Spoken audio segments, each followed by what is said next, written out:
it. It's just with that delay and a moment. Couple seconds.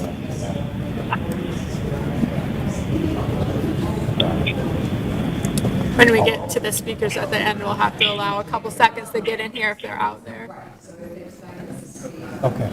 That was my next question. I'll make sure that nobody gets signed up to speak on the list. We've got some things out there. We'll double check their name to make sure we'll find some. And then if they're here on a hearing or something, then they'll need to come in when we're on their hearing.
Is Carl on the line?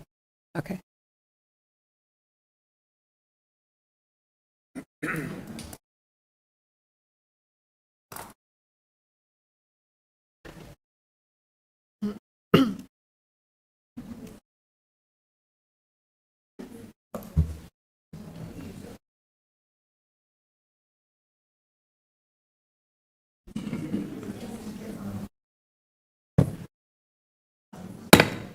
I'd like to call to order the August 5th, 2024 Des Moines City Council meeting.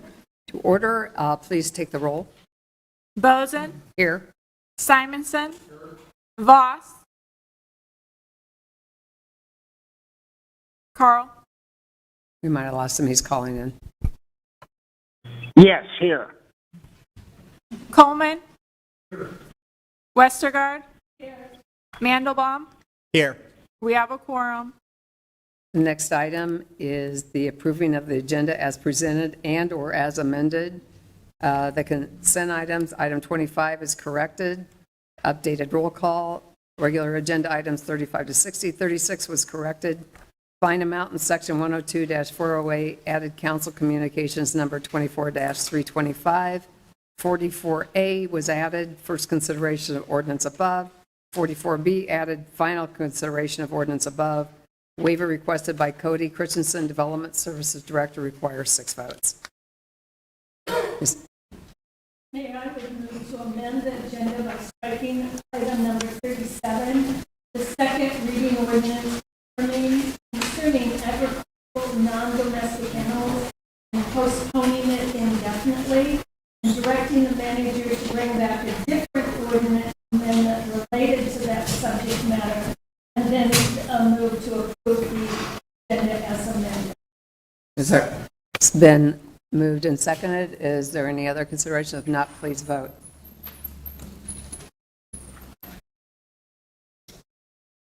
Voss votes yes. 6 yes. Motion carries. The next item is number 3, approving the consent agenda, items 3 through 34. These are routine items and will be enacted by one roll call vote without separate discussion unless pursuant to council rules. Council requests an item to be removed or be considered separately. Is there a motion to, and also number 5, Voss is a no. 25, Coleman is abstained. Is there a motion to approve?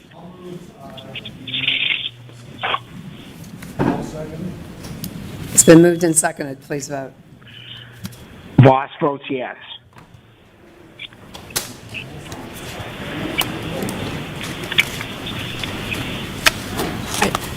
think you. Oh, it didn't hit? Oh, sorry. 6 yes. The motion carries. That will take us to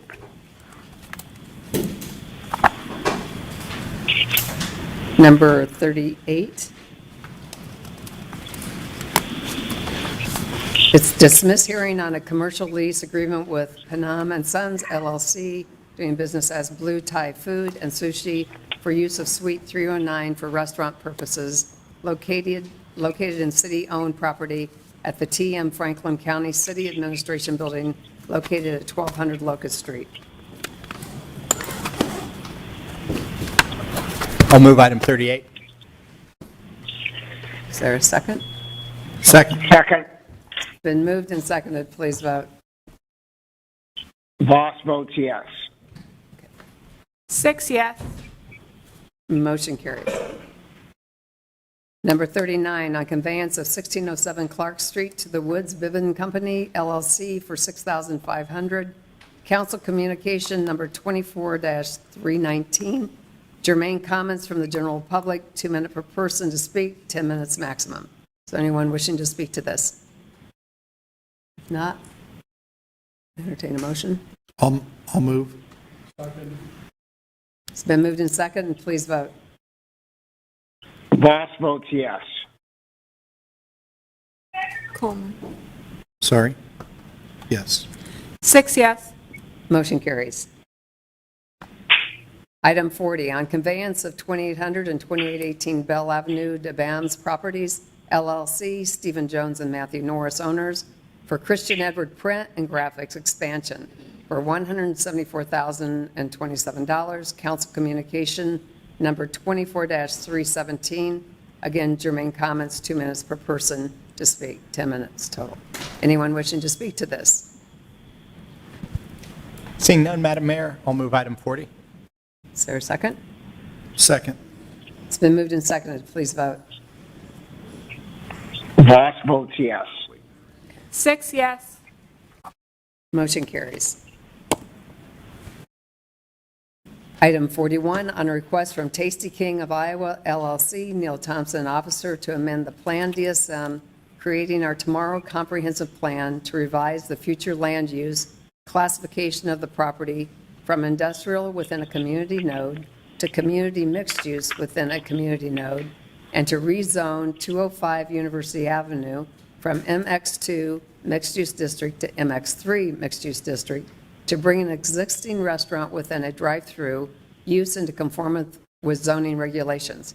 A is a first consideration of the ordinance above. B is final consideration of the ordinance above. Waiver requested by the applicant requires 6 votes. First will be the parties of interest for the applicant for rezoning and those within 250 feet of the property to be rezoned. Each will be given 5 minutes. Is anyone wishing to speak to this? If not, we'll take germane comments from the general public, 2 minutes per person, up to 20 minutes. Is there anyone wishing to speak to this item? If not, I'll move 41, 41A, and 41B. It's good to have redevelopment in this area. it's been moved and seconded. Please vote. Voss votes yes. 6 yes. Motion carries. On request from S&S Home Builders LLC, Nick Stevenson, officer, to amend the Plan DSM, creating our tomorrow comprehensive plan to revise the future land use classification from low-density residential to low-medium-density residential, and to rezone 902 and 908 31st Street from N5 Neighborhood District to NX1 Neighborhood Mixed District to allow the construction of a residential row building. A is first consideration of ordinance above. B is final consideration of ordinance above. Waiver requested by applicant requires 6 votes. First would be, again, the parties of interest, applicant for rezoning and those within 250 feet of the property to be rezoned. Anyone wishing to speak? If not, germane comments from the general public for 2 minutes per person, 20 minutes maximum. Anyone wishing to speak? Seeing none. I will move item 42, 42A, and 42B. It's been moved and seconded. Please vote. Voss votes yes. 6 yes. Motion carries.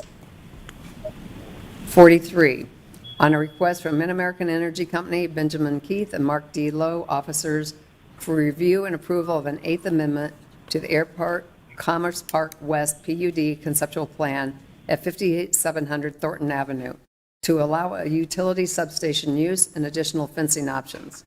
Again, first parties of interest, applicant for the rezoning and those within 250 feet of the property to be rezoned. Anyone wishing to speak to this? Second would be the germane comments from the general public. Anyone wishing to speak to this? You have 2 minutes to speak. Please state your name and the ward or address you're from.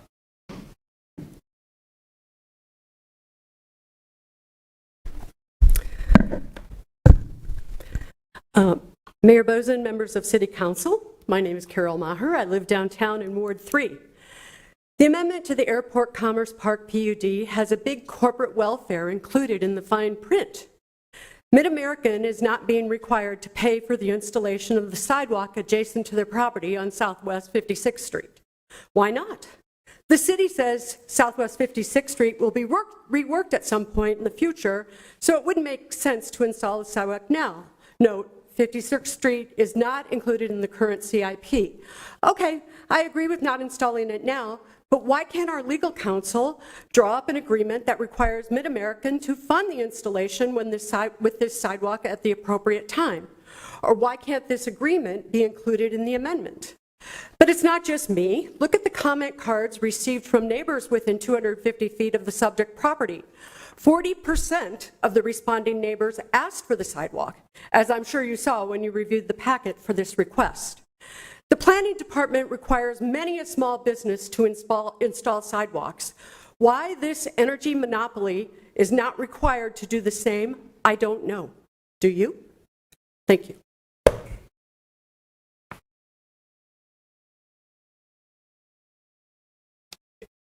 Is there any discussion? Well, I'd welcome input from staff on why, just an explanation on the sidewalk issue.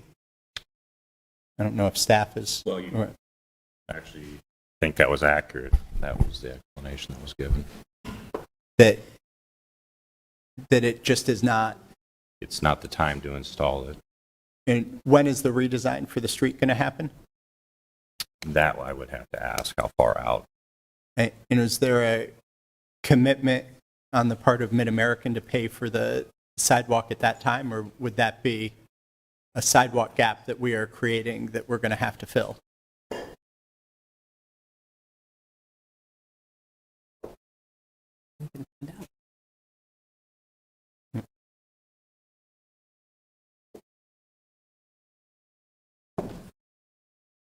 If you would like to comment. Name, address, or ward. Yep, Kelsey Ballard, I'm here on behalf of MidAmerican Energy Company. So the sidewalk has been brought up multiple times. Part of what we've worked for the last 18 months with both city staff and neighbors on is a site plan that has this substation placed on this commercial site to allow maximum flexibility into the future. So city staff recognized that there may be a reroute of that road, and so we've moved the substation location to allow for flexibility there. If we put in a sidewalk along the road today, it is likely it would need to be removed when the time comes for that city road redesign. So again, a lot of the site plan was about flexibility and balancing outcomes with neighbors and city staff. And so we're prepared for the road to potentially jog into the future, and at that time we would work with city staff. Thank you. Anything else to add? Pretty much? Okay. Okay. Well, I guess the question I have, this is usually a developer responsibility for the sidewalk, right? Our mayor, members of the city council, Steve Neighbor, city engineer, correct. Yeah, typically we have developments put in sidewalks with the development. In this case, the road needs realigned, so we actually work with MidAmerican Energy in their design. So there was actually some real estate transfer, taking a lot of the property that they had to save space for the future realignment of the road. And as Kelsey said, the new sidewalk would actually be align, propose where the new alignment would be, so it does not make sense at all to put it in. But there, I guess just to be clear, there was some real estate swap here to do My this. question is about who pays for the sidewalk in the future? Is that all city costs in the future? It'd be city costs with the road project, yeah. Okay. Yeah. Okay. But with that, I'm happy to move item 43. Second. Been moved and seconded, please vote. Hey, Steve. Voss votes yes. 6 yes. Motion carries. Item 44, on a city-initiated request to rename 2 cul-de-sac street segments of Calder Court to East Calder Court. A, first consideration of ordinance above. B, final consideration of ordinance above. Waiver requested by Cody Christensen, Development Services Director, requires 6 votes. Germane comments from the general public, 2 minutes per person. Anyone wishing to speak to this? Seeing no one? I'll move.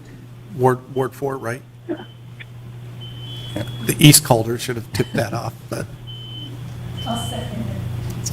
It's been moved and seconded. Please vote. Voss votes yes. 6 yes. Motion carries. Item 45, on the First Amendment to the 4th restated citywide urban revitalization plan to update the definition of missing middle residential and to add certain building material requirements to be eligible for tax abatement. Again, germane comments from the general public. Anyone wishing to speak to this? Any discussion? move. Second. It's been moved and seconded. Please vote. Voss votes yes. 6 yes. Motion carries.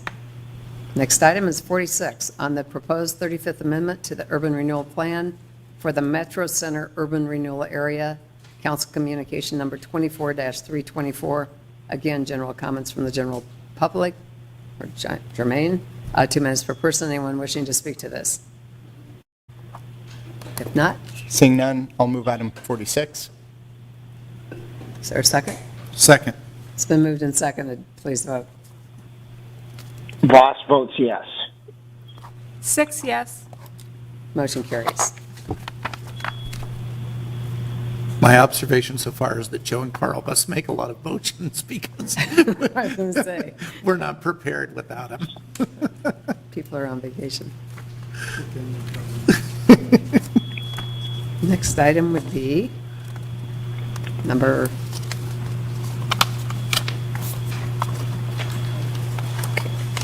35.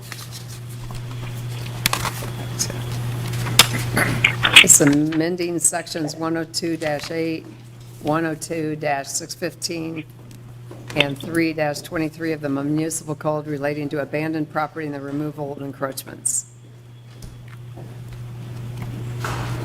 Mayor, I have a couple of comments, but I'll start by moving it.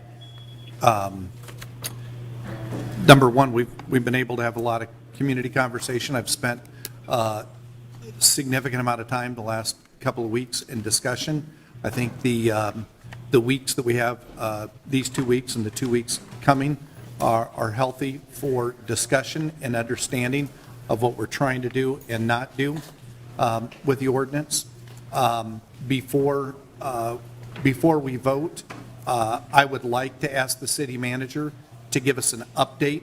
Last meeting, we had an agenda item 7 that we passed first and referred it to the manager and mentioned that we wanted ongoing updates and that the ordinance, while may be approved in a couple of weeks, would not be effective or enforced until we were in a position to know that these safeguards and new services were in place. So would you mind doing that, Mayor? Yeah. Or No, manager? I think, Yeah.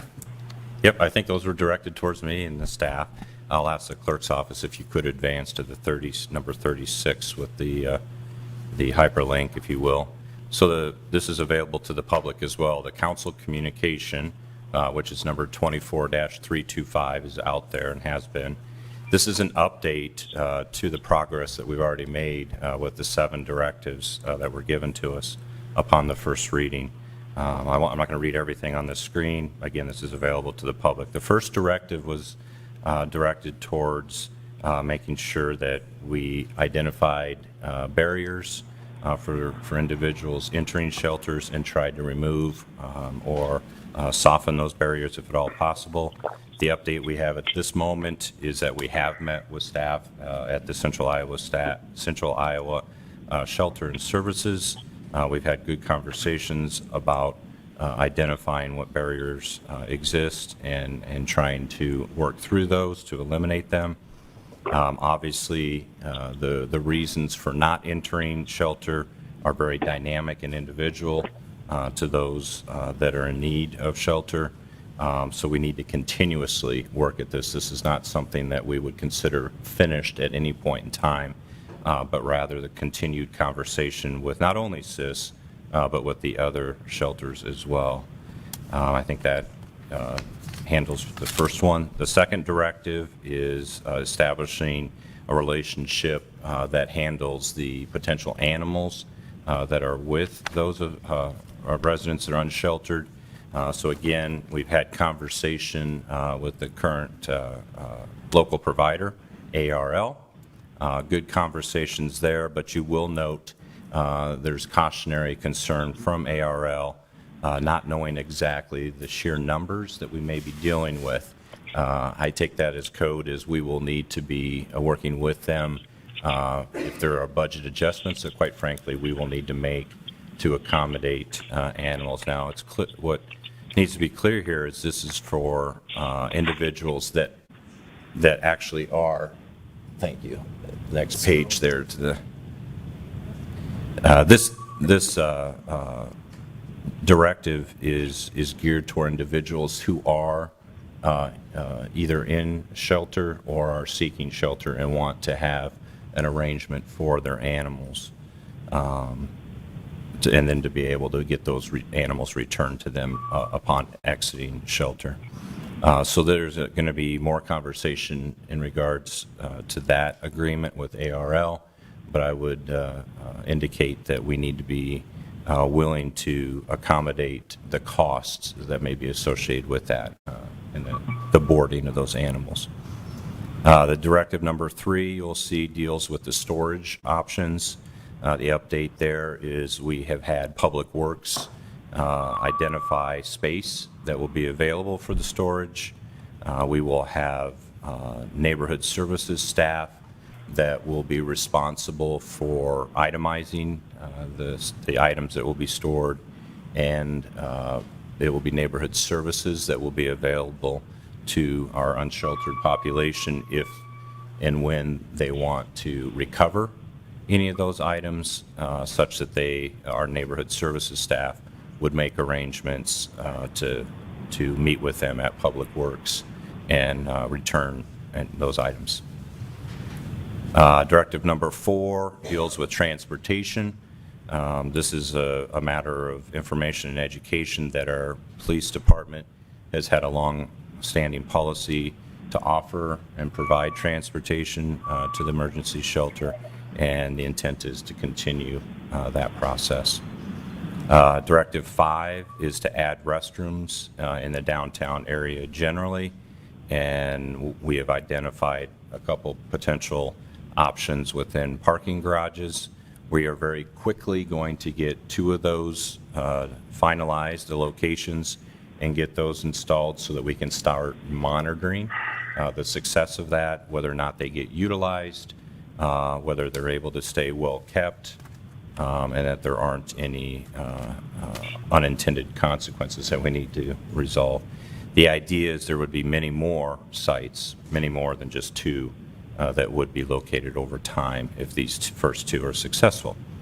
The 6th directive is to ensure that we have additional outreach workers working with our population, specifically at least 4 outreach officers. The city believes we will be successful in identifying private funding that is working with local providers to have those outreach available here very quickly. And so I hope to have a more definitive update for you before the third reading when, with a date certain as to when those would be hired and funded. Directive number 7 is the hiring of a hearing officer. This was identified as a weakness in the process when there are appeals that are registered from those that are unsheltered and the time that it takes to address those appeals. The resolution is that we will be hiring a less than half-time position that will deal with these appeals as a hearing officer, and we will have specific dates available throughout the week so that if there are appeals that occur, they will be informed as when the next hearing date will be set. So I believe those are updates at this point, and my intention would be to have a similar conversation upon the third reading with additional updates that occur between now and then. I would like, and I don't think the motion got seconded, but I would like to make a couple of comments. People have been very engaged on this, and for that, I'm thankful. There's been a lot of things that have been voiced that I think are being looked at our legal team and the manager. I'll give a couple of examples. There's been a lot of people that would like to see more clearly the city's intention, which I think we've voiced, I have, that compliance is the goal, not a penalty or criminalization or a fine. And so I know that the mayor and I had a chance to meet with the city attorney. I'm thankful that he's back. We've talked about language and possibilities for that. There is issues about the fine itself and what level it should be. I think staff first proposed 50. The mayor said it had to be less than that. I think the mayor has probably a recommendation. Many people do for the next meeting. There is also additional language in the ordinance that is being looked at in terms of that compliance, that's what we're seeking first, and that we don't have the goal that people are fined or that anybody has a criminal record, and that we will have language, hopefully on the third reading, that demonstrates that. And so that those comments are, my comments right here are intended to say that the feedback we're getting from the community has been valuable. It's been very valuable for me personally, and I know that there's not, I know that we don't have new language in front of us, so we're not acting on it tonight, but I do hope that we have that for the third reading, and I'd like the third reading to come back when that language is ready. And I know Mike and I talked before, you have comments as well. Okay, Mike, if you'd like. Yes, thank you. I would like for the manager to consider a couple of other items. Number one, I would like to see the fine go away completely if at all possible. We're asking people to pay a fine who have no money.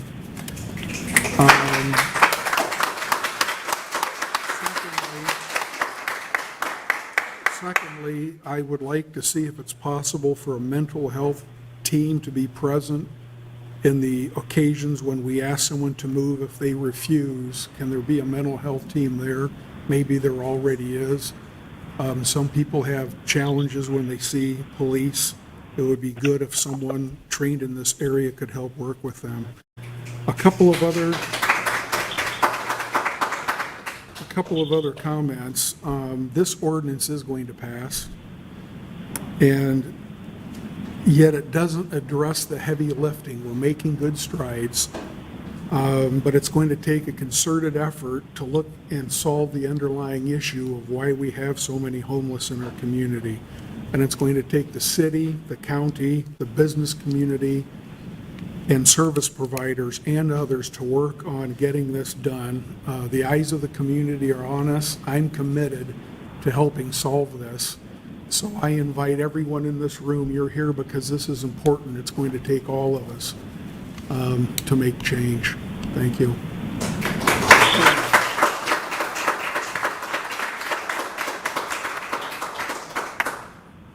So I still have a number of questions, and a number of them are related to the directives and those pieces that I'd like to understand a little bit better. I tried to get some of these, I submitted some questions in writing, some of them were answered, some of them weren't. One of the things that I want to understand is the budget impact of the 7 items. And I don't know if the city manager has any estimate on the impact, the budget impact of those various items. Do we know? So, yes, there were some projections provided, understanding that many of these are new, and I've gotten the directive from council that we need to make accommodations, like for instance the animal sheltering, and so a lot of that we will not have a budget for, but it's pretty clear from the council that we need to spend that money, and I can continuously give you updates as to what's necessary. Well, I guess part of my question and part of why I ask on the budget piece, we know there's certain items, like I think we got an estimate of $250,000 for the outreach workers. I don't know if we're willing to spend 100, 200, what amount we're willing to spend on sheltering animals, for example, or what amount are we willing to spend on storage? And one of the questions I was going to ask, for example, there are other things that I'd like us to consider that haven't been part of the conversation. So, for example, one of the things that I'd like us to consider is a rental assistance fund, where we provide, because one of the biggest barriers to people entering shelter is they don't have that first month, last month. There may even be some additional risk. I mean, we know there are instances where landlords maybe ask of our providers, if we're trying to shelter someone who's recently been homeless, will you pay an additional deposit? And are we willing to put some dollars behind a program like that? I'd like that to maybe be, directive number 8, if we're willing to consider something like that. And, I'd like us to be willing to consider, $150,000, $200,000 annually for a program like that. But I wanted that to be in the context of a larger budget discussion. So that's why I was asking about what are we willing to spend, because I'd like to be able to prioritize that. We've said we should provide shelter for animals, but if we're willing to spend some amount of dollars, I'd like us to think about what other ways we might be willing to do that. If I could ask, if I get clarification on that one. So that's above and beyond what like our Section 8 program does today? Correct. This would be a new program specifically designed to help provide deposits, because for example, one of the other questions I've had in this process, I wanted to try and understand the data that we're experiencing with the social worker at the library. Because anecdotally, one of the things that I have heard is that the social worker, there's a lot of housing needs, but oftentimes we're not able to provide assistance because we run into either challenges finding housing, or you have issues from a deposit or a fund. And a fund like this might actually help the outreach workers that we're talking about, and the outreach worker downtown at the library actually eliminate that barrier to housing. And so that it is a separate program, different than what is currently available, because we know even with the things that are currently available, there are folks who the social worker at the library is unable to connect to housing, even though that's identified as a need. Okay. So I will come back with an educational piece about what those limitations are, because there are mechanisms to get those deposits paid for. So I'll bring that forward to show that.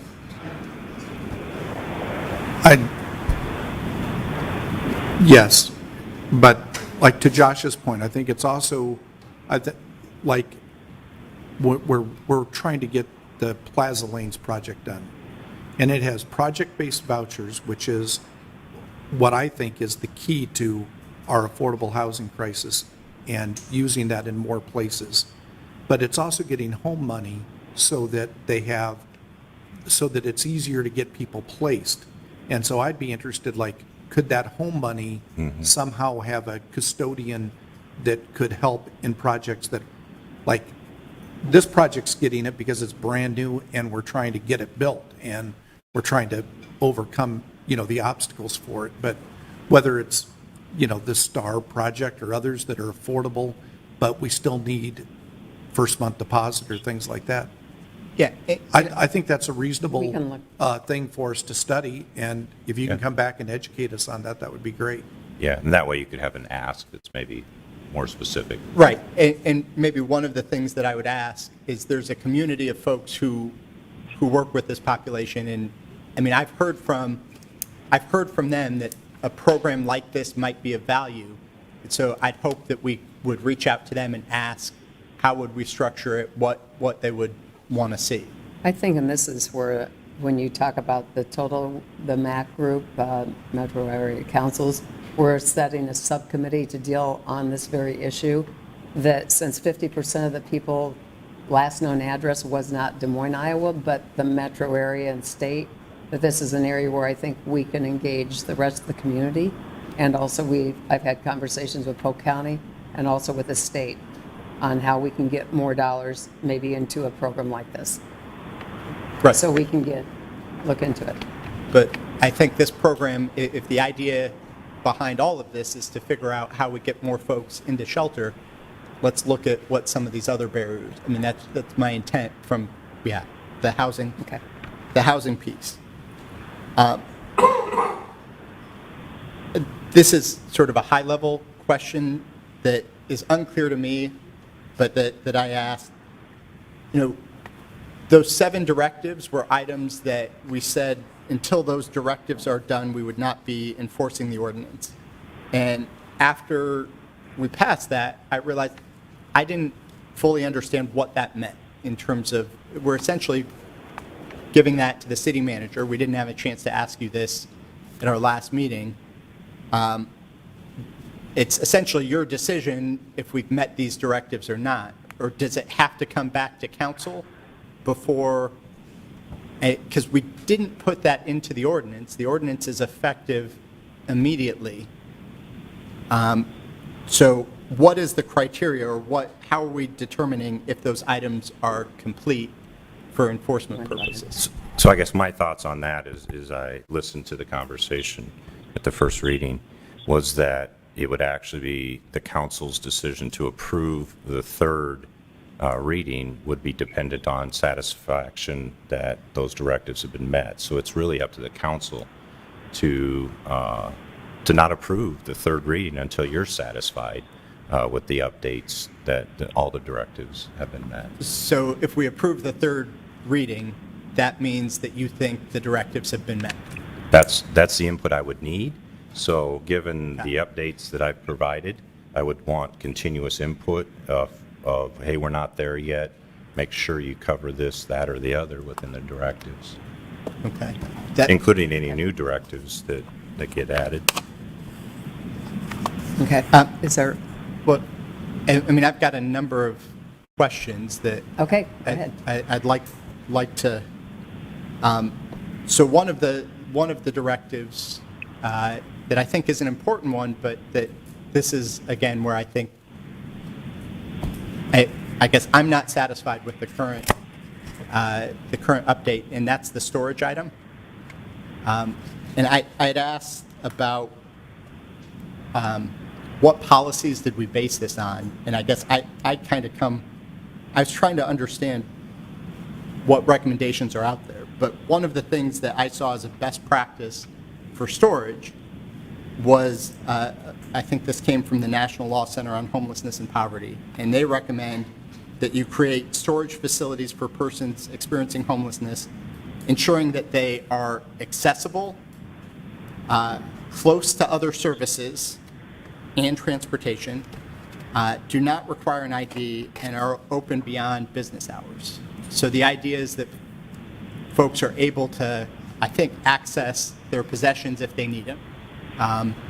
And I looked at the response that and what we're currently looking at, and we are looking at providing storage at the Public Works facility, which is over on Maury Street.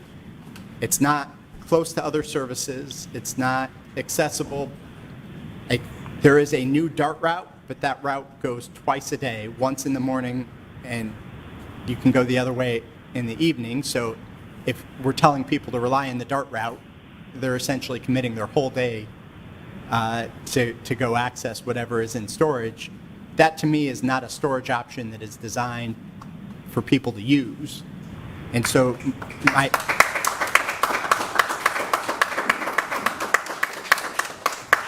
my hope is that we're trying to design something, and I guess what I would propose is using the criteria that the National Law Center on Homelessness provides, that it's something that is accessible, close to other services, does not require an ID, so that's probably a locker of some sort to access it, and would be hopefully accessible beyond just business hours. Yeah, so Mayor and Council, I appreciate the question. We have two types of storage needs, so I want to be clear here. The storage needs that we have addressed with the response that was given is focused on when we have encroachments that need to be cleaned up and when we have camping prohibition for which there are items left behind. And so that is a different, reason for the need for storage. That is going to be available to those individuals to recover those items with the thought that that would be a one-time if they need to go and recover those items. Okay? What you're talking about is the second type of storage need, which we do recognize, but we have not gotten as far along with solutions on the second need. That is for those individuals entering shelter that do want to have an opportunity to store items. And so that is occurring with conversations with the current shelters as to what they have tried. And because CIS in particular has had storage in the past and has found that it has not been utilized. However, we do believe that some of these factors you've brought up were not addressed in that attempt. And so we will continue to have those conversations and have hopefully a pretty good update for the third. That's the intent on the second need for storage. Does that clarify for you? Yeah, I mean, I guess that, I mean, to me, It won't be the same. That's the type of storage policy we would need if we're trying to reduce the barrier. It needs to be something that folks would use, because we know it's a barrier, and we know what has been tried before didn't eliminate the barrier. So we need something better and based on best practice and evidence-based practice. Okay. So that is what I'm going to be looking for that. I also had a question on the transportation piece. Mm-hmm. And I understand that it's been our policy that the police provide transportation today. And my question on this item is, are we looking at other options besides just a police option? And I don't know if that's something that can be a social work option or our outreach worker, but are we looking at other options, or is the existing option that we provide today, where the police will provide a ride to the shelter, is that what's going to satisfy folks from a directive piece? Because for me, when I approved that directive, I was looking for something more than just a ride from the police. So actually, that was the conclusion of the transportation. So I'm trying to imagine what that might look like, because my understanding is the individuals are asked in the moment, do you need transportation? I can get you there. And they're refusing. And so we would need to change how that interaction goes, and understand that we are often dealing with after hours. So I'd be curious of what input other elected officials would want to. Well, I think, I just want to make clear on, with outreach workers, the concept would be that an outreach worker, a neighborhood inspector, and possibly police would all go together. They would be there together. The first person with the contact would be the outreach worker. and hopefully develop a report. I think the goal of the outreach workers would be that you wouldn't be 8 to 4, it would be long 2 shifts to go out. So, and that way, then if the officer is there, they could transport them if needed. That is something we can look at from an outreach worker. I don't know if they transport currently, but we'll be looking at that. I think that when Central Iowa Shelter and Services are engaged, they are prepared to provide transportation. And I think, you know, at minimum, I think we have to be prepared that our officers are bound by your policy to help if that's what people want, you know, immediacy. But the policy also requires us to communicate with the, you know, local agency and the contracting agency to make sure that they're on site as soon as possible to help with all of that. So if somebody, I guess I'm assuming that maybe somebody doesn't want to ride with the police, but maybe they'd welcome a ride from somebody else. I think there's other people in line that are part of the provider network that would be there to help. Yeah, and I guess that's what I'm trying to understand, how that fits in a little better than what has been communicated to date. And I'd add a couple other maybe recommendations for things that I would want to see as part of vetting this particular directive. I mean, again, there is a provider network that those folks may have some thoughts on transportation and what would be a transportation resource. And also, you know, we have experience now with the social worker at the downtown library, and would welcome thoughts there as well. Just in terms of what are the transportation barriers seen to, I'd just like a little more input on this one, if possible. We also have our homeless coordinator too, that's in constant communication with the providers. That would be another way to get that feedback. Yep. And then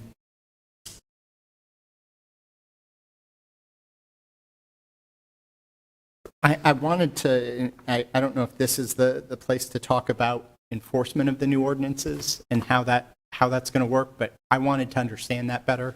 Councilmember Coleman spent a little bit of time talking about the goal of compliance, and I'd asked some questions about this previously, and the sense that I was getting was that I guess I want to understand how this is going to be enforced a little bit better. If the goal is compliance, particularly what that means. For example, if someone is sleeping and they're woken up and they've got what is under this ordinance considered camping materials, which could be as little as a pillow or a towel that they're using for sleeping. If they move 100 yards away, is that compliance? Or what happens if they move 100 yards away and the officer sees them an hour later? What is our intent to enforce in that situation? Do we ask them to move again, or are they potentially cited? I I've had the very same questions after the last meeting. I think anybody that watched it probably thought we need to button this down in understanding, you know, how the manager intends to direct people. And so I don't think your question is out of bounds, but Scott can answer. Then I think it's tied to some changes that I hope we see then in the language of I think it's item like 4D in the ordinance on kind of the process of enforcement. What I can tell you that we want to be clear about now, and I do not see a change coming in the third reading, is that we are not asking people to move. Okay, it's the behavior that needs to be addressed.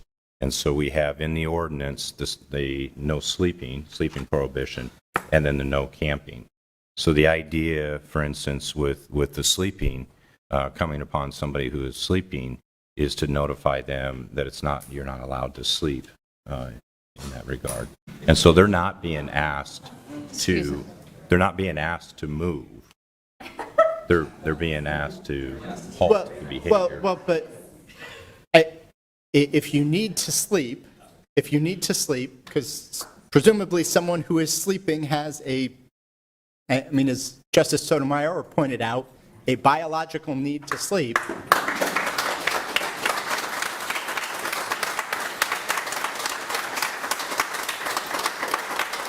So if we're asking them to comply, they've got to go somewhere else to sleep, right? Yes.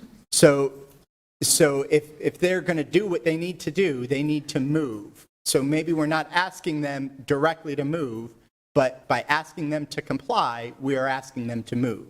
So they're going to go somewhere else, because if you need to sleep and you're tired, you're going to go figure out where you can sleep. So the question is, because the simple way to comply, because no one can stay up indefinitely, so they're going to go somewhere and sleep. They may go somewhere else that is in a public right-of-way. They may go someplace that's in a private right-of-way. And so they could be called for trespass, or we don't know. But my question is, if they move and then they are encountered again violating the ordinance, are we then citing them because they didn't voluntarily comply, or does moving consist of voluntary compliance? To me, it seems like we could be going down a path of arrest pretty quickly, and it's unclear where that line is drawn. So that is part of what we are trying to get more clarification for the third reading, that aspect of it. Okay. The one thing too on the sleeping is to find out if somebody is in need of help and assistance. Medical issue, because it could be that could be one reason. So it's also hopefully to get them help if they are in need, or if they need to go to possibly this new sobering center, they would be taken there to be able to get sober. And we are also in conversations with the shelters about day centers, because we really ought to be able to provide a day center that allows for that sleeping in the right atmosphere, the right placing. Right. But that comes at a cost to the shelter and staffing and a whole host of other. But yeah. Right. Okay. Do we know, in terms of the enforcement side of this, are we intending to put new resources into enforcement, or this is just going to, we have the outreach workers, neighborhood inspections. I've been told we're just pulling folks off of other things that neighborhood inspections currently does. That is correct at the onset. And so we'll make decisions, a few weeks into this if we need to assign brand new resources. But the intent is to shift both on the police and the neighborhood services. Public Works is already working through cleanups, so they would be the same individuals that would be engaged in that work. Okay. I also had a question about data collection related to this. Mm-hmm. This was unclear in the written response that I got, but part of the goal is, in theory, to connect people to resources to get folks sheltered. Yep. And we provide, there are a series of types of contacts that you can have in this, right? And someone could get a warning and move on and voluntarily comply. What kind of data are we collecting, and do we intend to identify if folks are actually who have either gotten a warning or a citation? How are we going to connect that to whether or not they've gotten services, which is the result that we want to see? And I guess I've got that question, but then my hope is that this would be a recommendation or maybe an additional directive, which would be, can we figure out how to collect data so that we can evaluate whether or not this policy is working to get people into housing? Because that's what this is said to be desiring. So if that is the case, let's make sure that we track the folks who might be getting a citation or a warning to see if that actually gets them into services or to avail themselves of services? Right. Great question, because it will involve multiple agencies and current data that resides in each of those agencies independently. And so what we will do, and have had some conversations about how to transition that information. So we will have, with this program, records of individuals that have been asked to move, and then interactions that then continue with the outreach providers and who and when they've been able to put in contact with service providers for the individuals. But that's going to reside on the outreach agency's software. And so we will have to piece together the information that says there was either a warning or a citation issued from a city data standpoint to the data from our outreach agency, and then probably even beyond that, a final disposition of, did they get housing, did they get whatever other services may be necessary from a multitude of providers, many of which are here today. I do think that one of the things we do well in the metro, the city, is with the continuum of care and tracking data. One of the real successes in our community has been centralized intake for services in this area, and I think they have robust data. I think one of the things that we should ensure when you're working out the local, support agency or outreach workers, is to make sure that it's a group that is prepared to work with central intake, and make sure that that data is all through that clearinghouse. And I do think that that will give us some really good information that can continue to improve the services that we're providing. They look very carefully at the barriers to services, the barriers to people entering the shelters, and that's kind of where this initial list, number 7, 8, or 9, of programs that we want in place to make sure that we're using that data that Homeward and the Continuum of Care Board developed. Well, yeah, I mean, I guess I think that's a pretty important piece of this conversation. If this policy is actually about getting people housed, we want to measure if it is working in that regard, and we should work with the providers to make sure we're collecting that data. And I would like to see report outs on that, maybe on a quarterly basis, because if it isn't working as intended, I hope we'd revisit the policy, because we're saying that we're trying to meet very specific goals. And if we're spending resources to try and meet goals and we're not meeting them, we should be looking at what other practices might be available to meet those goals. Yeah. Yeah, I would add that there are two kinds of data that we will be collecting. Individualized, so that we're tracking the interactions that an individual, from an unsheltered standpoint, hopefully all the way to sheltered and housing. But the main data point will still reside with the point in time measurements that need to be done. Are we making an impact on those numbers? I think we don't want to lose track of how important that data set is. But absolutely, that is an important data set, and thankfully there's some consistency in how that is collected over time. It's already been established, some Right. with continuum care. But what I want to understand is, the person that we're citing or who might get an arrest, is that, I mean, I think I've heard folks refer to this as tough love or whatever. Is that having that outcome? And if it's not, is that something that would prompt us to revisit what we're doing? That to me, I think, if this is actually about getting folks housed, that's a question that I think we'd all want answered. So my hope is that we figure out and we work with the providers to figure out the data that we need and what needs to be in place so that we can collect that data from the get-go as soon as we start enforcing and can get regular reports out as a council.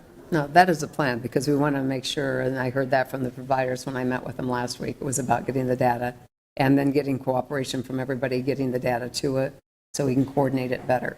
And I think there's systems probably out there that you already have one, but if there's something more defined that we need, we can look into, because I know other cities are doing it too.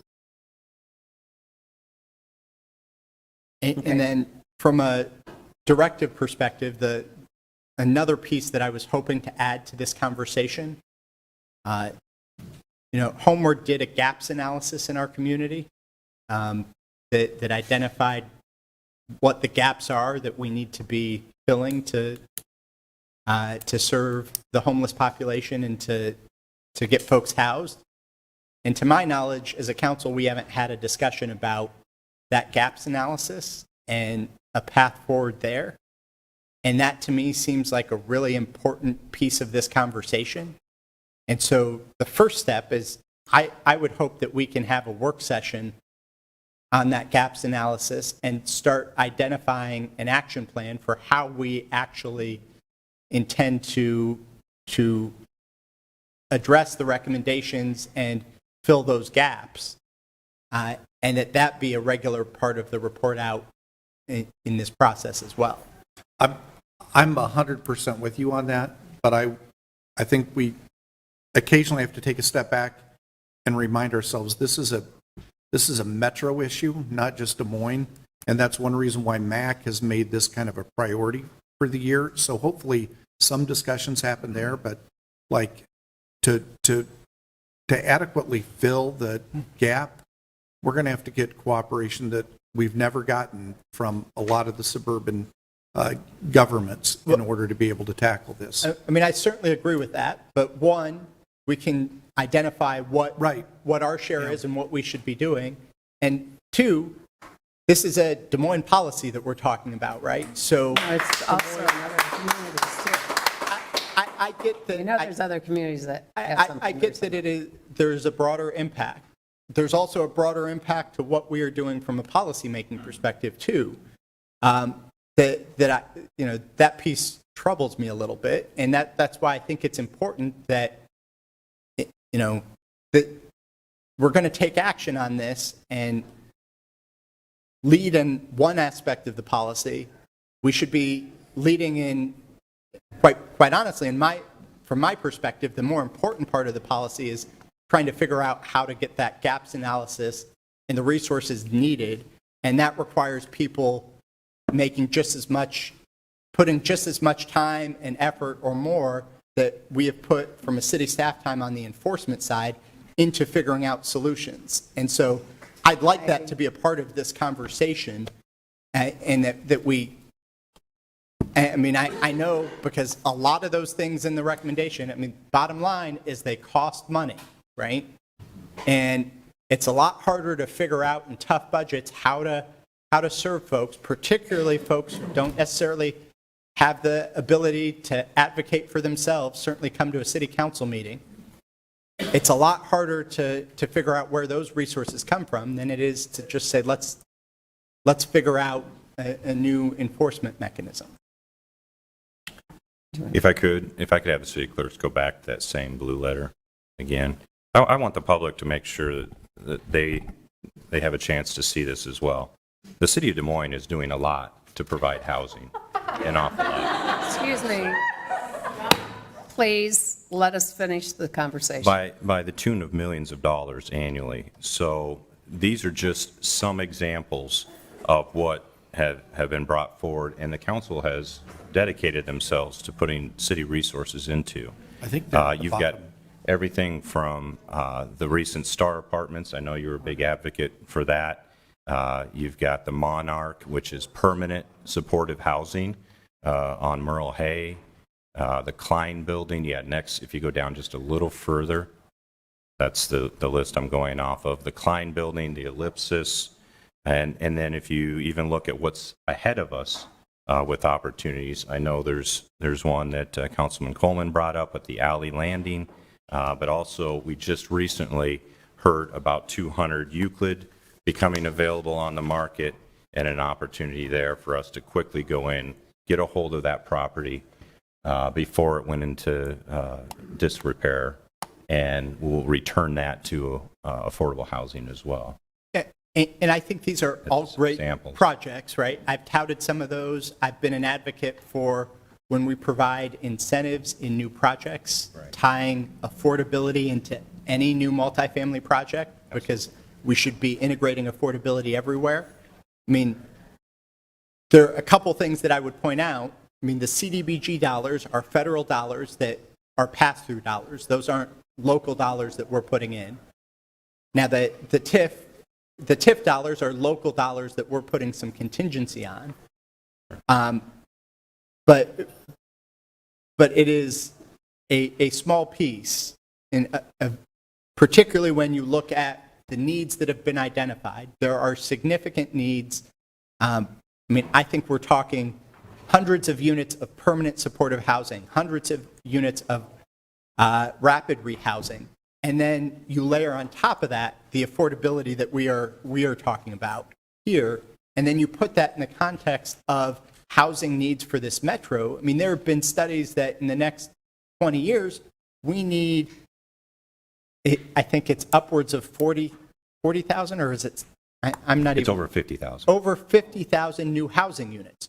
So when we say Des Moines is doing a lot at 770 units over the last few years, when you look at the scale of the problem, we are going to continue falling behind at the pace we're doing. We are not keeping pace with this problem. And I would say part of why we are in this problem in the first place is that we have not been keeping pace from a housing perspective for years. And the things that we are doing are not catching us up. It's not even really, it's almost treading water till someone else rescues us, and that's not going to solve this problem. And so that's why I think we need to have a more serious discussion about the housing options. And it's great to tout the things we're doing. I'm proud of every single one of those projects. I'm thankful that the folks up at this table have supported those projects. But I think we need to be doing more, and we need to be doing that with the same type of urgency that we are pursuing new enforcement. So that is what I hope. I want to say too, I think that for our residents, again, these are the housing projects, and you know there's more coming on, more coming down. But if you look over the years of affordable housing that was built in Des Moines, we far outpaced any area around us. And we're taking on many people that aren't from Des Moines.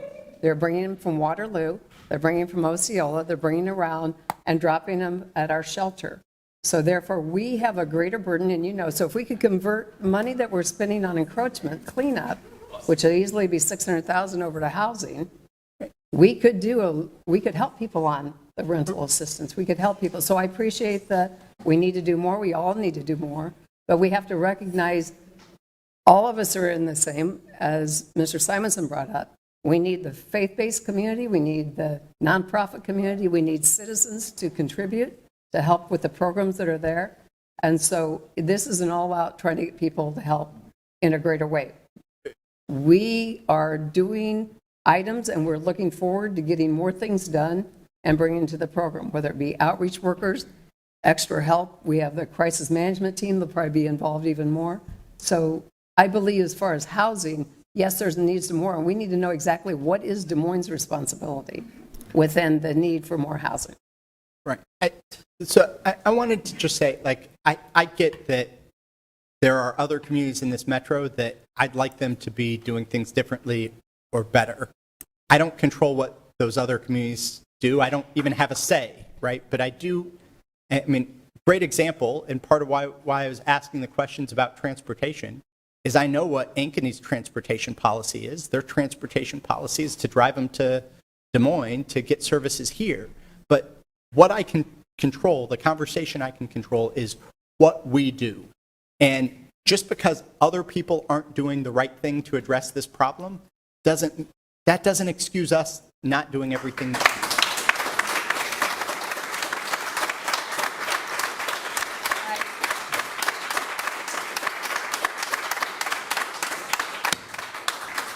Okay, that's fine. I believe we're doing a lot. We even put somebody in place to help with this area, to coordinate all the people that are getting support.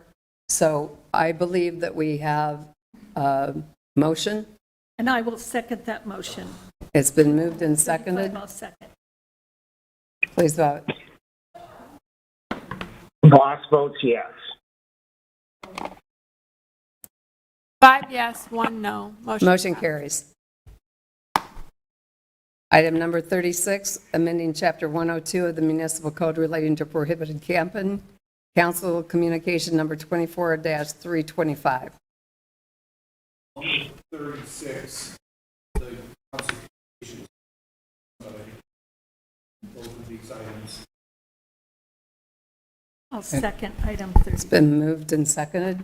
I'd like to specifically, because this is the ordinance, the two ordinances, the sleeping and the camping piece.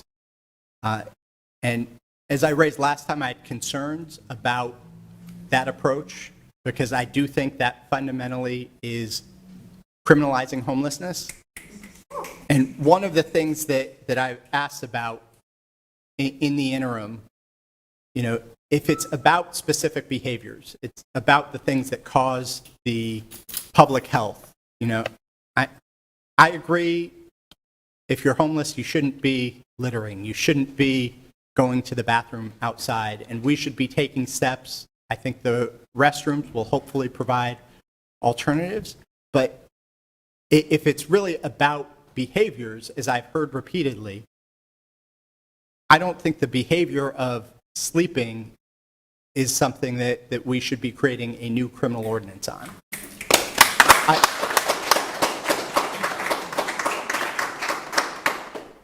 We have had, since 2021, there have been 4 citations for littering since 2021. And if our concern is the garbage and getting voluntary compliance and cleanup, I'd like to see us, rather than criminalizing sleeping and camping, having conversations about how we can better enforce our littering ordinance and how can we better enforce our public urination and defecation, which there have been 120 citations since 2021.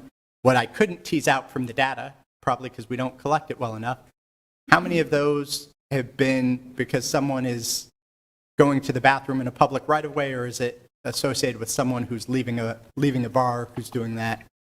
I'd like to understand that better, because that's really, when we talk about behaviors that we're trying to avoid, those are, I think, the behaviors that we're trying to avoid. Those are the things that cause actual problems. And if we're not using the laws that we have, why are we criminalizing further behavior? And I think that should have come first. That's part of why I'm not comfortable supporting an approach like this.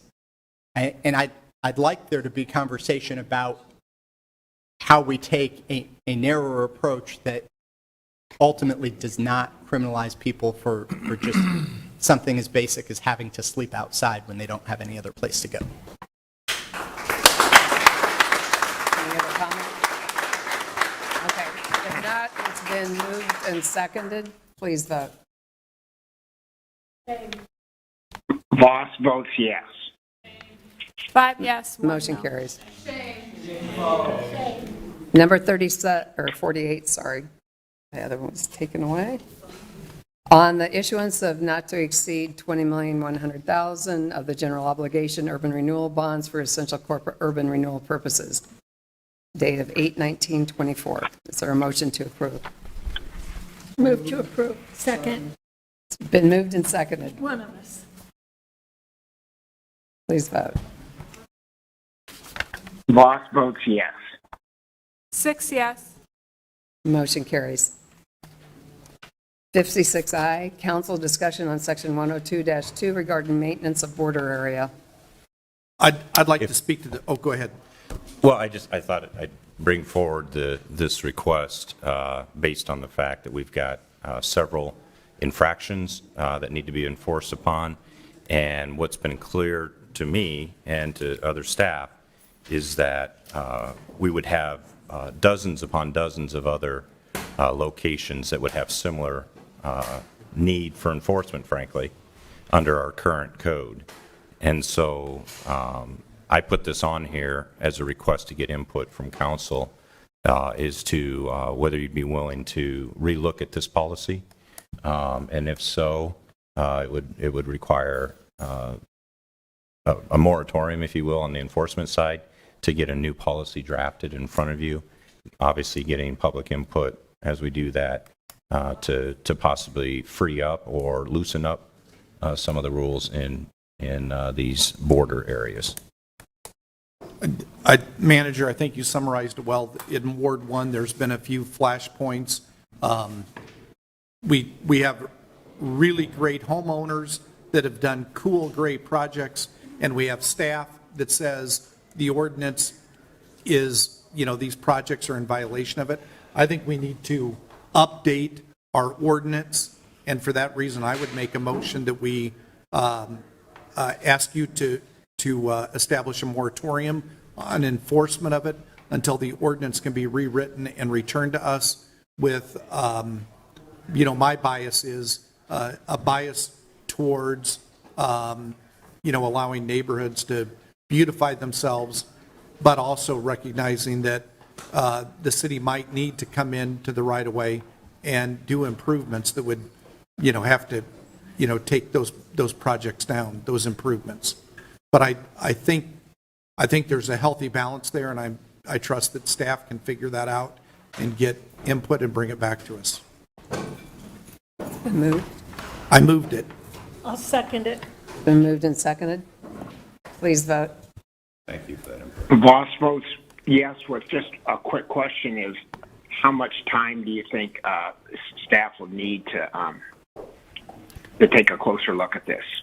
Yeah, so Councilman, I would anticipate either the September council meeting or the first meeting in October. All right, thank you very much. 6 yes. Motion carries. Number 57, amending Section 74-101 of the Municipal Code relating to overnight use of parks by special permit. A is a final consideration of ordinance above. Waiver requested by Ben Page, Parks and Recreation Department Director, requires 6 votes.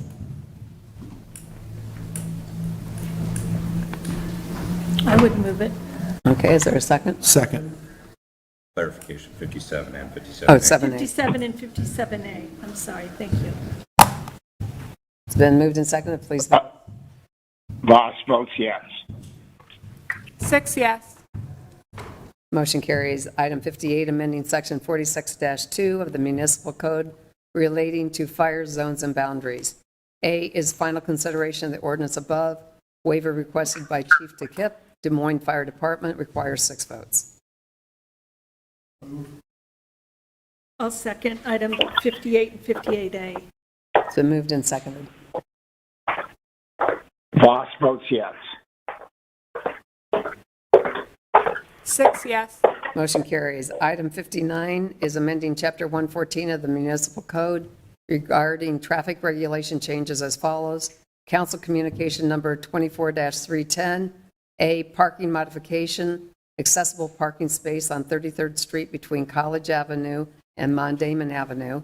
B is code correction, East Broadway Avenue from the west city limits to the east city limits. I would move item 59, 59A, and 59B. Second. It's been moved and seconded. Please vote. Voss votes yes. 6 yes. Motion carries. The next item is our request to speak. Each speaker will receive 3 minutes to speak and will be muted at the end of the 3 minutes. So the first speaker is Jacob Famaro.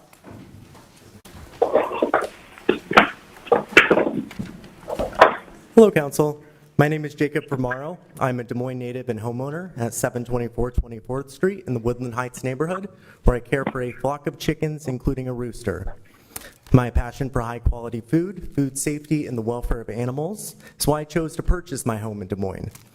For the opportunity to raise chickens for their eggs in compliance with the ordinance as it currently stands.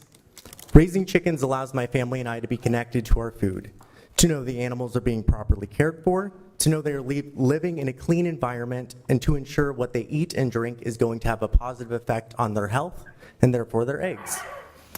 I am strongly opposed to the proposed changes to the ordinance, and based on reason given during the last council meeting, I find it unnecessary. The first being the reduction of allowed chickens. Reasons given for this change included concerns with sanitation and odor. That is not an issue. If you provide proper housing and bedding and space for chickens, odor and sanitation is not an issue. It was also stated a flock of 10 hens providing approximately 5 eggs would be sufficient. As a chef with a family, I can assure you that is not. When I'm making Italian pastry or breads or pastas, I'll use a couple dozen eggs at a time or more. In addition to the need for eggs, it is also vital for chickens to have numbers in their flock to be able to survive the Iowa winter. They huddle together and use their combined body heat to stay warm and avoid frostbite. After the first year, chickens begin laying fewer eggs. This continues until they eventually stop. So when my hens decrease in egg production, I will add more hens to keep egg production steady. So this brings me to the second change, the banning of roosters. First and foremost, roosters are necessary to produce fertilized eggs in order to hatch chicks. They are also excellent protectors of their flock, alerting to and protecting the hens from predators. We already have noise ordinances in place under which excessive noise from roosters would fall. Again, I consider this change unnecessary. Being able to raise chickens in my backyard is one of the many reasons I am proud to call Des Moines my home. I hope you all sincerely take into account our concerns with these changes, and if there are problems with noise or sanitation with individual owners, let's find a narrower approach to that. Thank you for your time.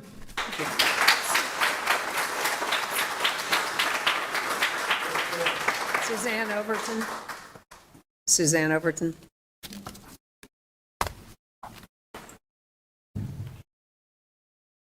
Thank you very much for your time. Suzanne Overton. I'm a South Sider, a lifelong Des Moines resident. I was buying backyard eggs before I was ever having backyard chickens. Sometimes driving to Knoxville, Nevada, or Dallas Center make some great connections. For me, it's about food quality and food safety. There have been 578 food recalls since the beginning of 2024. Store-bought eggs are usually laid by caged hens or hens packed into large confinement barns with little to no sunshine, so little to no vitamin D. Store-bought eggs can easily be 30 days old when they're put on the store shelf. Backyard farm fresh eggs have less cholesterol and saturated fats. Additionally, they have 25% more vitamin E, 75% more beta carotene, and up to 20% more omega fats. My rooster not only provides the hens from predators, he provides a continuity of my healthy flock. Current ordinance not only allows enough birds, I can supply 4 families with eggs.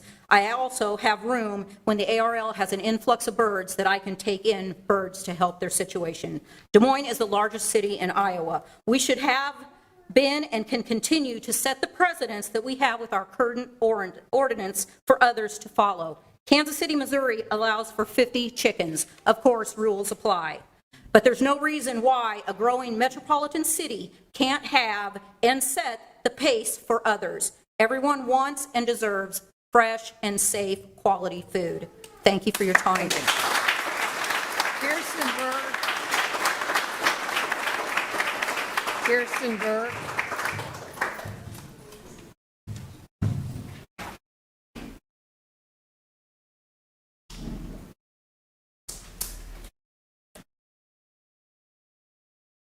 I'm Kirsten Burr, East Side, Ward 2. I'm also going to talk about the ordinance changes for the chickens. Some things to consider when changing this ordinance is that not all of our birds are layers.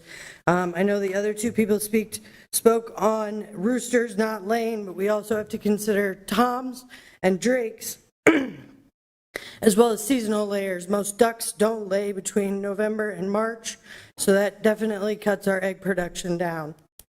10 chickens does not equal 5 eggs on a daily basis. We also have to consider aging chickens. Chickens only lay for the first 2 to 3 years, and then they slow down after that. Ducks do lay for 4 to 5 years, but they slow down also. And so having the number of birds as the ordinance stands gives us time to cycle in our new birds. It does take 8 to 10 months for a bird to mature to a laying age where they're able to produce an egg a day or egg every other day. These birds are not just our pets, though some of them are. They have names and they're loved. These birds are our livelihood. They provide us with so much to our family.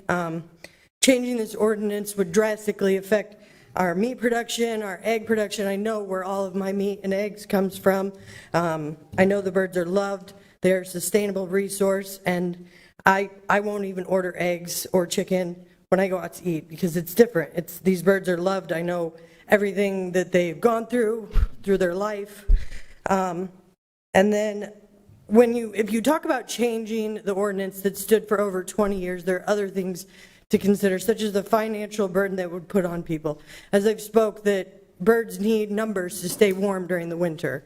I know my coop is suitable for 30 birds. If we cut that, that means that I have to place money into changing my coop size. It needs to be smaller so that only 12 birds can keep each other warm. And that's not a financial burden that any of us planned on. Also having, set up to take care of 25 to 30 birds, you have nesting boxes for 25 to 30 birds. You can't have too many nesting boxes. I mean, that affects how chickens lay. I just think by changing the ordinance, you're putting a lot of responsibility on us instead of why you're changing it. I've invited multiple council members to my house just to show what it's like to have a flock and what our yard is like, and you're 1 to 2 people being the burden of saying that they're filthy or dirty or loud. That's 1 to 2 people out of the thousands of people in the Des Moines area that own birds. Thank you. Okay, thank you. Monica Ozorski.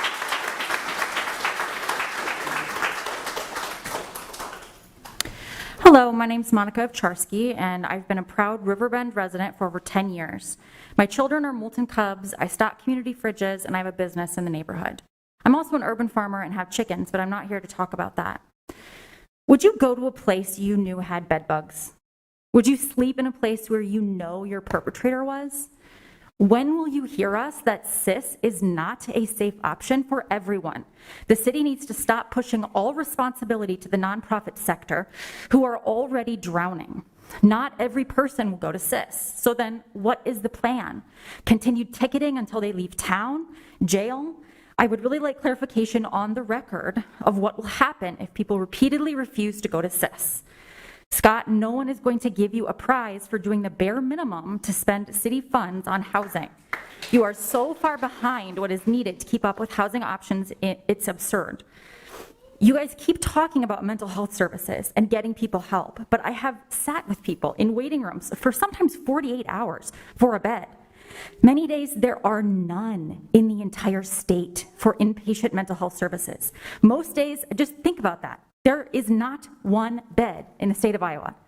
These services you keep talking about do not exist. The last time I was trying to help someone get checked into Lutheran, we waited 10 hours for them to tell us that they could send us on an ambulance to Burlington with no ride back. That's not an option for most people. Tonight, you're proposing ordinances that will directly harm some of the most marginalized people who live in our city. Connie, please don't be annoyed at your constituents for showing up. You don't propose horrible ordinances if you don't want us to come to this hall. Chris, it really doesn't matter what you're trying to do. It matters what the impact is. You can't say, we don't want people to have a fine or criminal record, while actively giving them a fine and criminal record. You're crafting soft liberal language to enact violence. You can add whatever language you want. It doesn't change the direct impact. We know what works to get people housed. And this council is knowingly doing the exact opposite. There are real-time examples of successful programs. Punitive fines and criminal charges are not part of any documented, successful homeless outreach plans. period. And how ironic that the city will be happy to pay upfront directly to house pets, but not people. You are willing to spend upfront on animals. Why won't you spend upfront similarly on housing initiatives, housing first initiatives for people in this city? It is next to impossible to utilize affordable housing in this city. It is truly confusing and difficult. The gentleman that I'm guardian for, who is completely disabled and lives in a group home, Thank you. took him 7 years to get on the waiting list for Section 8. Marco Battaglia.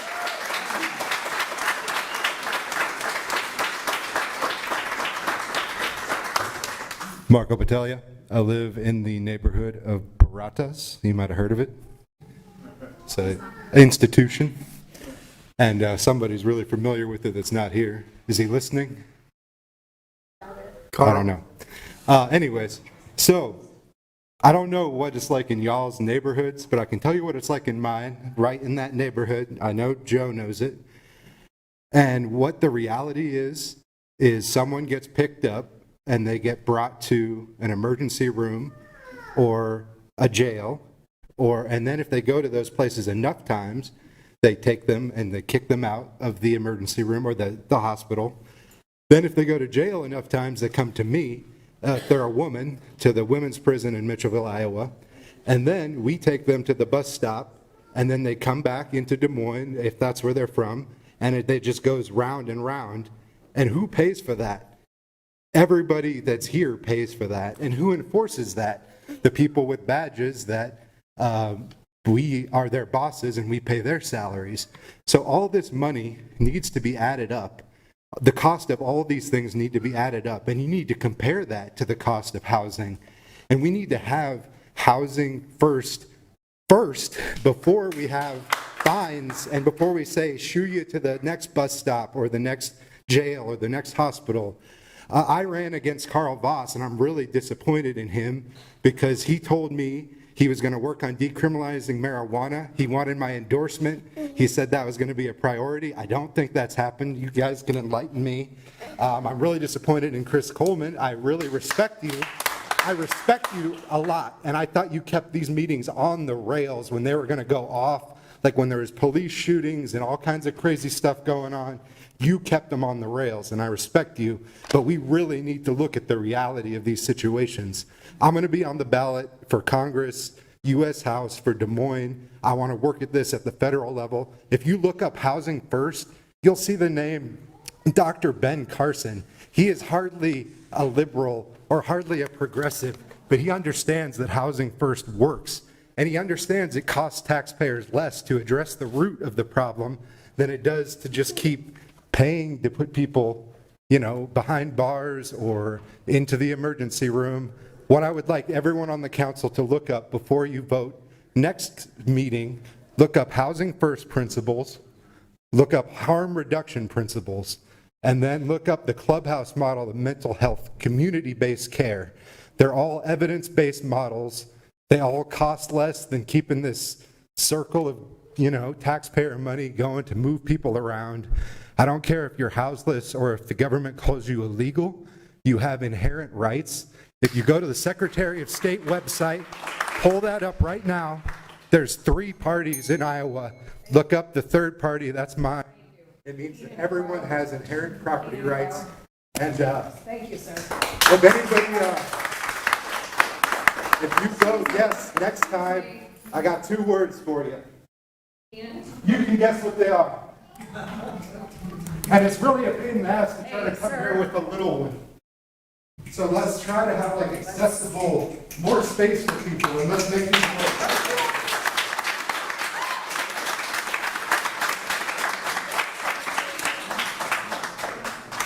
Good evening, Council. My name is Keenan Crow. I'm a Ward 1 resident as well as the Director of Policy and Advocacy for One Iowa. I continue to question the effectiveness and necessity of these new homelessness criminalization ordinances, and so far all I've heard in these responses are about intentions or legality, but nothing about outcomes. So let's talk about the actual outcomes. Again, I'm going to head back to that dissent in the Grants Pass case, joined by the entire liberal wing on the court. They relied in particular on a study about the outcomes of these policies, so I went and I tracked down that particular study. In that study, 91% of respondents who had been cited or told to move simply moved to other public spaces due to a lack of alternatives. The vast majority of that group, 70%, just went around the corner and waited for police to leave. The remainder moved, on average, less than 3 blocks. And of the 9% who moved indoors, many of those moves were only temporary. Most reported moving to the public library or onto a city bus. What the policy's stated intent here is to help homeless folks by encouraging shelters or permanent housing, and yet what the policy actually does is aimlessly move people around the neighborhoods that they are already in. We have a saying in the policy world, and that is that the purpose of a policy is what it does. Right? The intent of a policy is irrelevant. And the purpose of this particular ordinance seems to be to make homeless people hide, or at best move them a couple blocks away. When we actually analyze the data, that is what the ordinance does. It doesn't connect people to services. It doesn't get them into permanent housing. In fact, when studied, it seems to have about a 1% chance of doing that, and something on the order of 90 times higher chance of simply making their lives more difficult. I would urge the council to stop analyzing this policy based on what you would like it to do and begin analyzing it from an empirical perspective. I realize that for whatever reason this policy seems to you like it's going to work, but what I'm telling you and what you will find if you examine the body of research on this topic is that that is simply not the case. This will not solve any problems. Once again, I urge you to consult with the experts and provider organizations for evidence-based solutions to address the folks in our community who are dealing with housing insecurity, and not just pass this ordinance because you think it sounds nice. I continue to extend an invitation to meet and discuss this with any council member still planning to vote for it. I am a bit disappointed that no one has yet taken me up on that offer, particularly those of you for whom I am your constituent, but it stands. So thank you, and I hope you will reconsider. Kimberly Graham.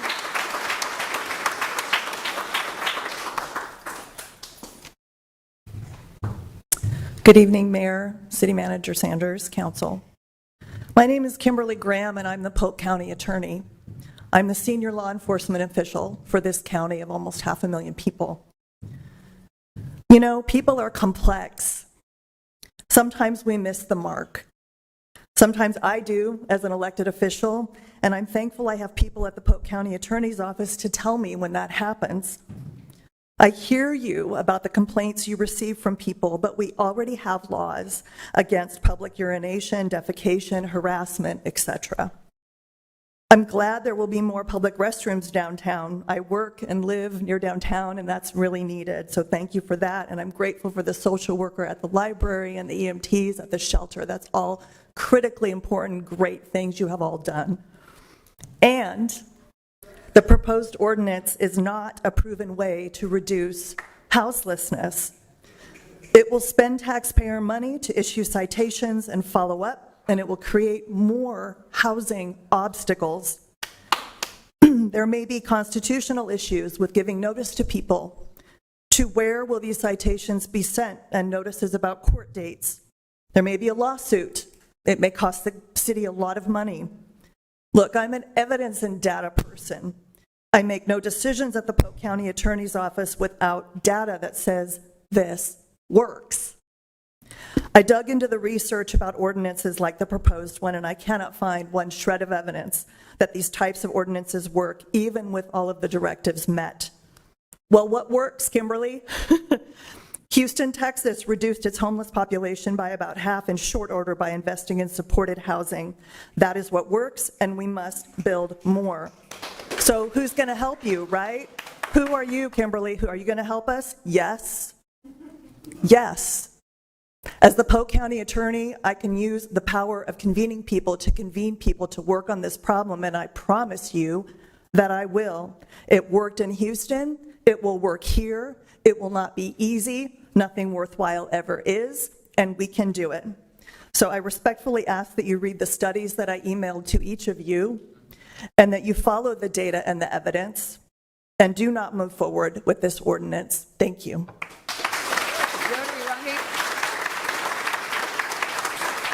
Jody?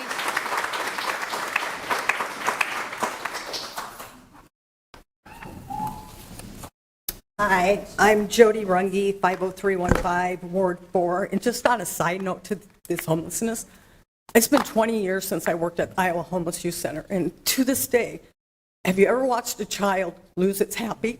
We provided a free daycare there. And I watched this beautiful boy slowly lose his happy.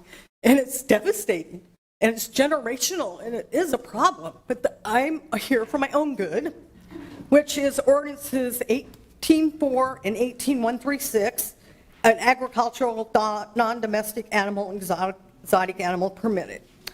First, my breed is a bantam. They weigh less than 1 to 2 pounds. Mine don't even weigh 1 pound. They're my kids. I take them to vets. I have to drive to Ames to a vet because nobody in Des Moines will even look at them. So I drive my chickens for being humanely euthanized and for medicine when they are sick. I love them to death. I take care of them, and I think if we took time for these ordinances when they're violations, let's give them an option, an opportunity to learn how to make it better. They might not know. A lot of people that are at food insecurity they're lower income people that probably don't even know the correct process. If we took the time to give them a program to learn, it would solve this problem. I live on a street that probably has 6 blocks, and you never hear anything. I will say last year my neighbor did receive one of these from the city ordinance, which is in place, and I made you guys all copies. It comes in English and Spanish, and she received one from her rooster crowing. So they left this with all the information. They followed up. She had a conversation with them, and they agreed that they would give her the opportunity to rehome him to the country, and she did. Problem solved. So I don't know why the people that are complaining, why are they not getting responses and having these homes looked at? Why are they not being resolved? Because they are in my neighborhood if there's issues. And again, it comes to, I think they just need an opportunity to be educated, which is a problem for a lot of people. And I feel so embarrassed to even talk about these little problems when there's a real problem, so I'm sorry about that. I just want to thank you for letting me speak my concerns. There is alternative ways to limit crowing in humane ways. You can keep them. I keep my birds in the coop later in the day. I don't even let them out till 9 o'clock. And this morning, for example, I had to leave at my house at 5:30, and I opened all their doors. Not one of them came out. It was too early for them. So you can surround your coop with lush trees. You can insulate the chicken coop more. You can shelter the coop windows at night if it's not 100 degrees out, turning on a radio. Put them in a small, well-ventilated box, then they can't stretch their neck, which they need that neck stretch to get the air to crow. You can even, if you got a rowdy one, put them in a cage or a box in your laundry room, basement. Thank you. So, thank you. And just quickly, I just want to thank Councilman you for having the integrity. Giadi Marat. Excuse me. Okay, Giadi Marat. Excuse me. No, we have the next speaker, ma'am. Ma'am. I just want to thank him for his integrity as an elected government official representing we the people. We can only hope other elected government officials will emulate. Okay, Giadi.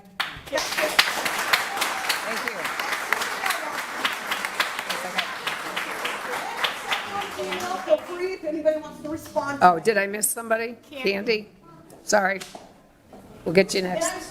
Candy. My name is Candy Haney. I'm from 920 East Jefferson Avenue. I have a rooster and 20 chickens, and I'm just asking you to please not change the ordinance. Thank you. Thank you.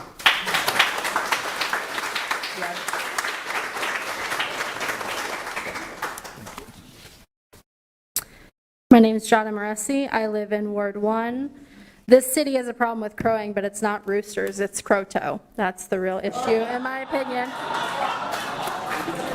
Just had to start with something light. But I do want to say it's shameful that, once again, Carl Voss is able to participate in a city council meeting virtually while members of the public have no way to do so. The city continues to fail its immunocompromised residents from participating in their local government. This is just one example and a pattern of city council not giving a damn about their residents. I'm here to speak on the inhumane ordinances to criminalize residents experiencing homelessness. The temperature outside right now is 92 degrees. It's after 5 p.m. and the majority of the cooling centers in the city have closed for the evening. The city of Des Moines still has 0 24/7 cooling or warming centers. Every year you compile the same list of public buildings with their regular hours and share it as if that's enough. It's not enough. Once again, the best option for houseless folks remains riding DART, which some of you are actively trying to destroy. Boson said that a number of homeless individuals' last known address was not in Des Moines. That doesn't matter to me. They're here now. Let's take care of them in our community.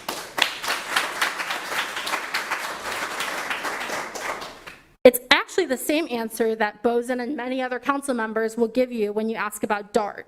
The line of, well, it's not just our responsibility, there's responsibility of other communities in the metro, blah, blah, blah. Des Moines is a major fucking city. Let's act like it. We're not Clive, we're not Windsor Heights, no offense to them, but this is the largest city in the state, 250,000 people. You have the money, 1/3 of it is tied up in the police. Maybe take a look there for the money to find.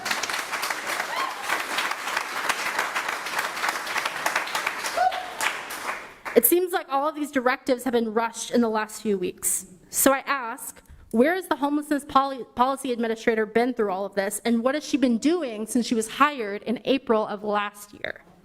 If you're making progress on these directives, why are you even still discussing the ordinances? You can table them until you resolve the tasks that you assigned for yourselves. The directives also don't even skim the top layer of issues that people experiencing homelessness face. The first directive says that on July 31st, city staff met with CIS staff to discuss barriers to emergency shelter use. Community members, some of which are in this room, have been telling you for years why exactly individuals do not feel comfortable going to CIS. I don't know why it took you until the end of July to begin having that conversation. Directive number 3 says the Neighborhood Services Department would be tasked with identifying personal items to be removed from the site and stored. Does this mean the rest of the stuff is just going to be thrown away? Would you feel comfortable with a city staff member that you've never met going into your home and saying, well, I think we can store those items for the time being? Rebecca Delgado.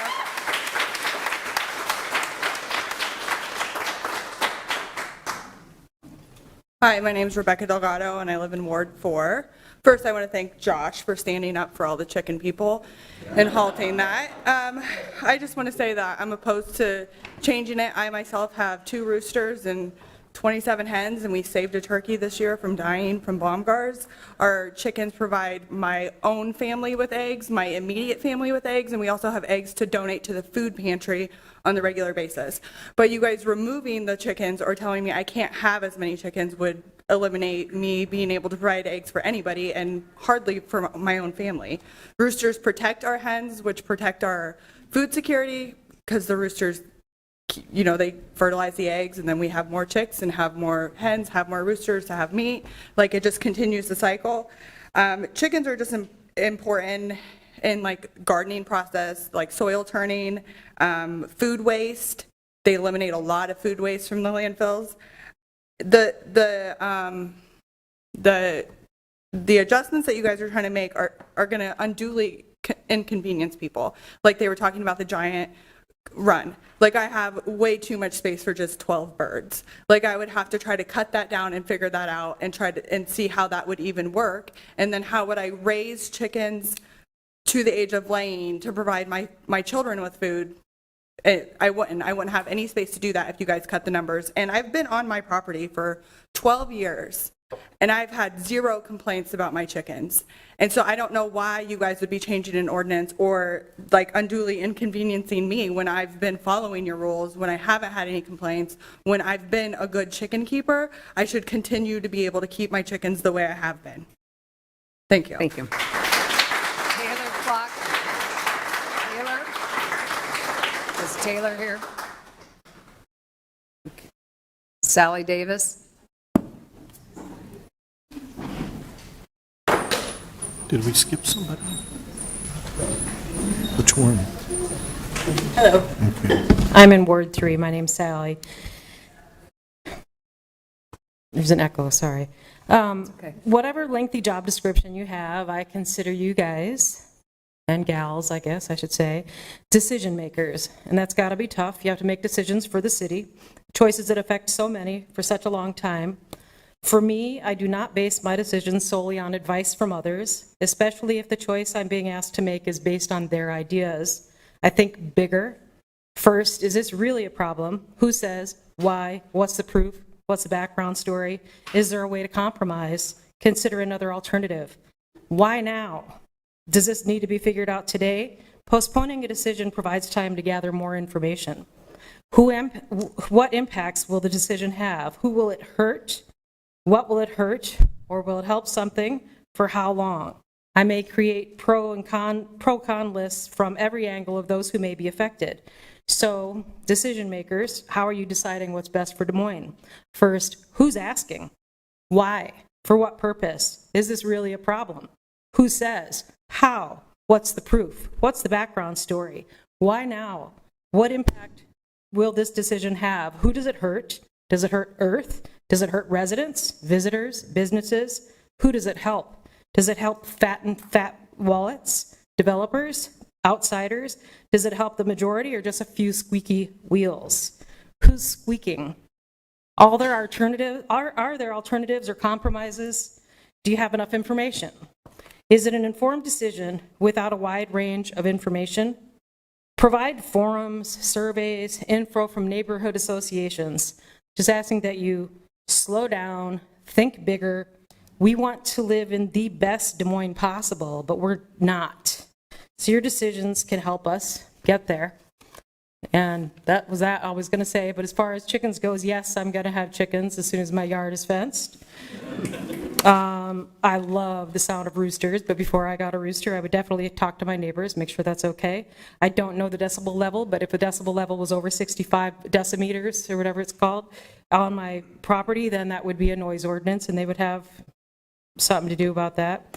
One thing too, why are the unsheltered here that come from other places? If you get to talking to these people, which I do all the time, I've given them tomatoes from my garden, shoes. This woman was walking with no shoes. I'm like, lady, what size? I just take them. They're here for canning. That's why they come here. We're a destination place for canning. So I've heard that before canning there was a lot of litter. Well, I just always see litter, so I don't understand how that's different.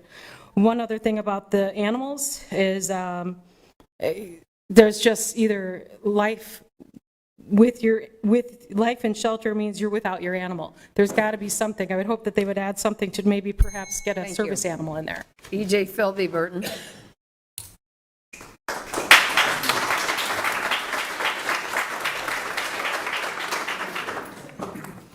I do have a paper that... Just pass, and we'll receive and file. Thank you very much. There's a motion to receive and file. I don't think we do.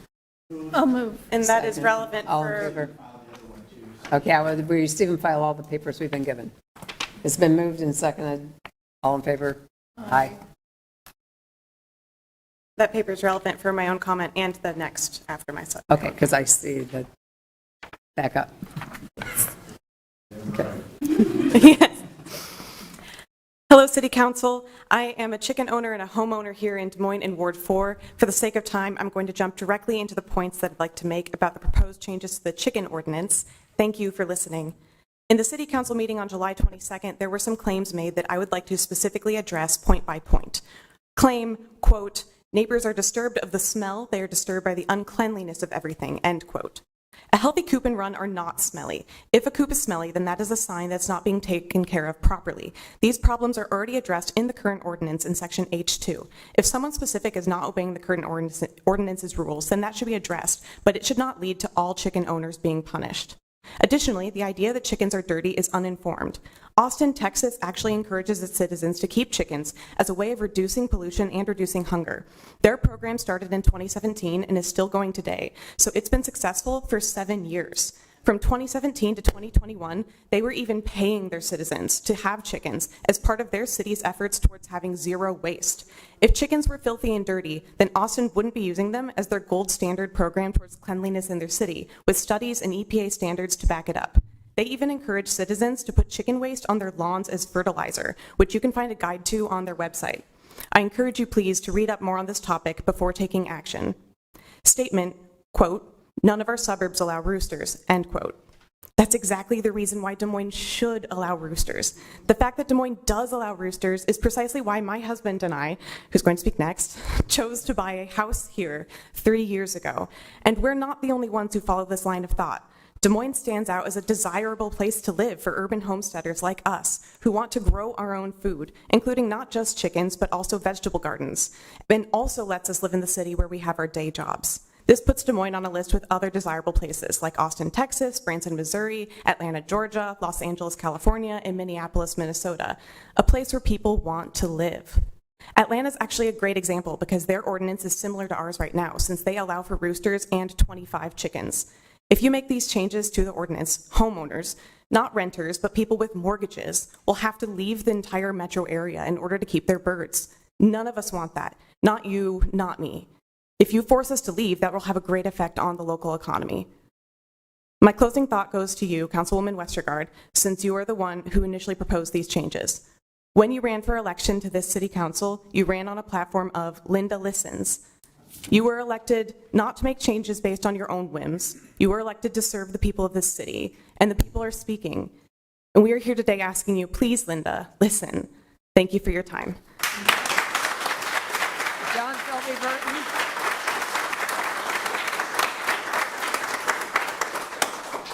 John.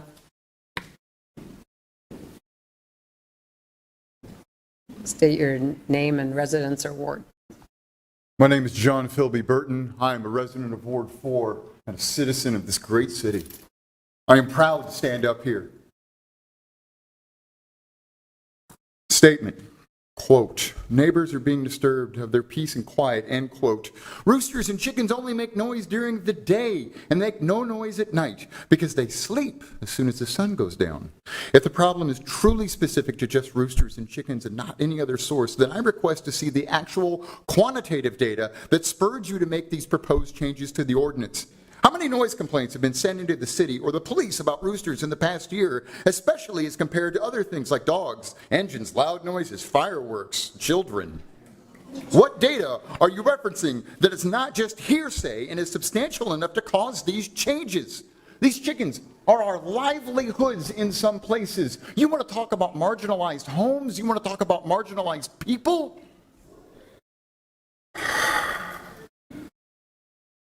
Our group of chicken owners pulled some real data from the Des Moines Animal Services. In the past 4 years, there has been one noise complaint related to a rooster. One.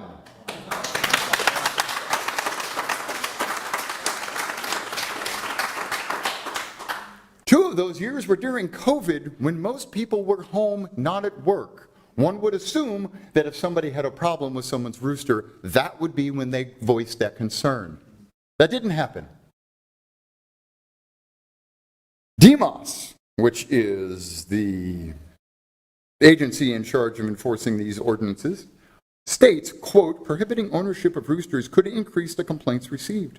These changes to the ordinance could require additional enforcement actions by the Chief Humane Officer and or ARL Field Services. End quote. Who's going to hire those people? Who's going to fund the ARL? 50% of our flocks could be gone. 30 to 12. That's over 50, but I went to American schools. Is the ARL equipped, ready, and prepared to absorb all of those animals? Will you pay them? Will you pay to enforce these rules? Why don't we just leave everything the way it was and has been for 20 years? I propose that this council has far more important things to concern themselves with.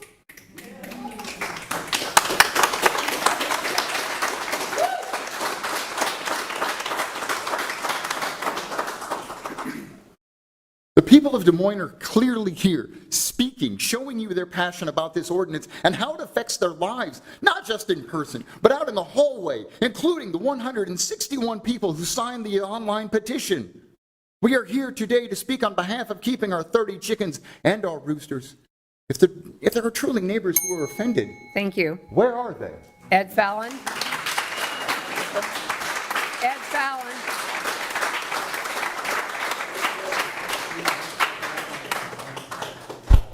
Thank you, Mayor Bozen. Ed Fallon, 735 19th Street in Des Moines. Linda, I want to thank you for bringing this up for two reasons. It has kind of put Des Moines on the map for a progressive, probably the most progressive chicken ordinance in the country. I mean, the local media have been saturated with this all across the state. I've seen it in the San Francisco Chronicle, Kansas papers, Houston, Great Britain, and Montenegro. Do we even know where that is? So this has put us on the map in terms of the fact that we have a really, really solid, progressive, ahead of the curve chicken ordinance right now. The other reason I'm glad you brought it up is there is a noise problem. For the first hour of this meeting, I watched it at home, and I listened to a dog barking loudly the entire time, right next door. So I think there's a noise issue. We do need to address that. I have a feeling when we really dig into it and figure out the best way to enforce it, it's not going to be roosters that are the biggest problem. So just a few reasons why it's really, really important to keep the current ordinance. And again, I've lived in Des Moines since 1984. I've kept chickens for 35 years. I've had exactly 0 complaints either from neighbors or from any officers showing up saying that they had a complaint. And I know, Linda, you've been to our urban farm. I think most of you have, actually. And I know you're concerned about chicken coops that are noisy or messy or dirty, and I think you would agree that that doesn't describe us at all. And I think that doesn't describe most chicken owners. Most chicken owners are really responsible. And for us, I mean, we raise half our food on a very small area of land, and the key ingredient there is our chickens. They not only provide us with eggs, and all eggs that we share with our neighbors too, who are really, again, our neighbors love our chickens. One who is a property owner himself of multiple properties has said that he thinks it adds value to his property here and elsewhere. And again, I'm one of those people who would not live in Des Moines if I was not allowed to raise chickens. So the fact that we get eggs, and we do butcher hens when they're done laying, so we get meat, but we also get manure. That manure is gold. That is what heats up our compost. We have 4 compost bins, and they go through 3 or 4 cycles a year. And without that compost, we could not grow what we grow. And so again, there are plenty of reasons why chickens are really, really important. And again, the 30 figure, it's been working. I mean, that was on the books before. I don't even know how far back, maybe you know, Scott, how far back that goes. It goes back 70s, 60s, I don't know. For some reason, 30 was decided on, and you know what? It's worked. So, why change something that's not broke? But, again, I do thank you for bringing it up because I think we do have a conversation about noise and enforcement, and that goes well beyond the issue of roosters. Thank you. Thank you. Bridget Fagan, Reburn. Bridget couldn't be here, Sorry. so she gave me her 3 minutes. She couldn't be here. No. It's not allowed. Sorry. She wanted you to vote no on the homeless ordinance. I appreciate it, and we will have conversation with Bridget. Sarah Reed.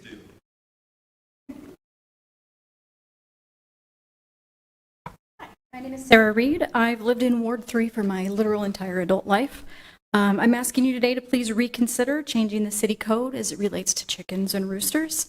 I wanted to first make sure that you understand that a vote for changing the ordinance is actually a vote to require your citizens to murder their chickens and roosters. I know people, perhaps even some members of the city council, have convinced themselves that there's some farm out there where people can take all the chickens that won't be allowed anymore, and they can just live their lives in chicken paradise. But that's a fantasy that does not exist. A vote for this measure would be a vote for killing what many consider to be family pets. Second, I'll admit that I'm a little confused. I haven't seen the city council proposing banning dogs, motorcycles, aftermarket stereos, and cars, and yet I'm disturbed and annoyed by each of these things regularly and often overnight. But nobody on the council has proposed banning any of these annoying things, not only because it's not really the council's job to just ban anything anybody finds annoying, but also because we already have laws in place to handle the noise. If there's a dog barking all night and that dog's loud enough to violate the noise ordinance, the city tickets the owner. It doesn't ban all dogs. I fail to understand why chickens would be singled out as an exception to this, and I would challenge the council to define exactly why they believe chicken noise should be treated differently from any other annoying sound that you might hear in Des Moines.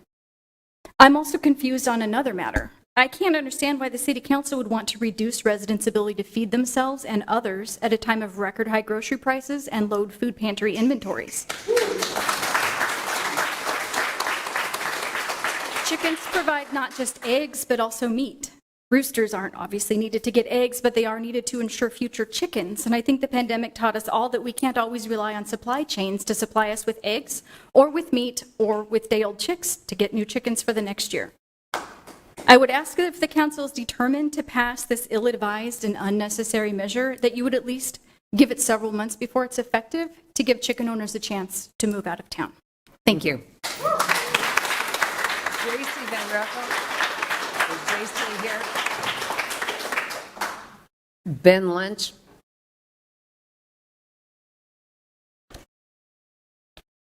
My name is Ben Lynch, and I've lived in Des Moines for 11 years. This is my first city council meeting. I've reached out multiple times to every council member about the homeless ordinance, and only one responded. Thank you, Mr. Mandelbaum. Elected officials are public servants and have a duty to interact with their constituents. Do better. This ordinance is the criminalization of homelessness. It authorizes police to arrest vulnerable community members and throw their stuff in a dumpster. Existing and surviving as a human being isn't a crime, and this will only make things worse. I have been a lawyer for 8 years. I own a law firm and have done plenty of court-appointed defense work. The people you're throwing in jail have no money, phone, job, or support system. They also likely have mental health challenges, trauma, and substance abuse concerns. After they get out of jail, they'll get caught up in a mess of court hearings with an overworked public defender who can't get in touch with them. Plus, trust me, I have dealt with this and I know it happens. Court dates will be missed, warrants will be issued, and fines will rack up.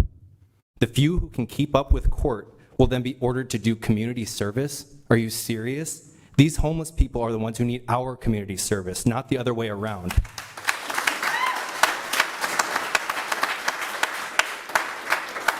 This is degrading and punitive. Is this what Jesus would do? We all know it isn't. The ordinance is tone deaf and dripping with privilege. A jail cell and the court system aren't solutions. Des Moines is supposed to be a beacon of hope with progressive ideas, not mugshots and eviction notices. If you want to clean up Des Moines and downtown, then address mental health, substance abuse, and fund services that actually help. Driving the homeless to a different part of town with cops they're afraid of isn't Iowa nice. Do the right thing.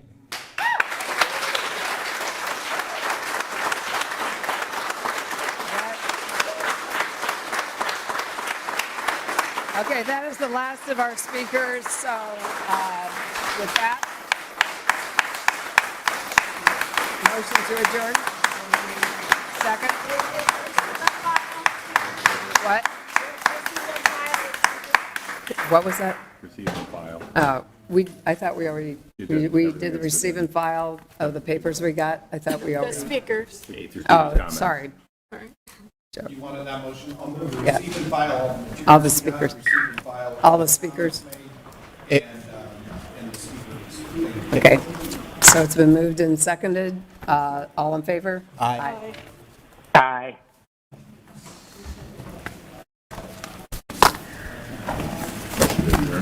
Is there a motion to adjourn? Motion to adjourn. Second. All in favor? Aye. Aye. We are now adjourned.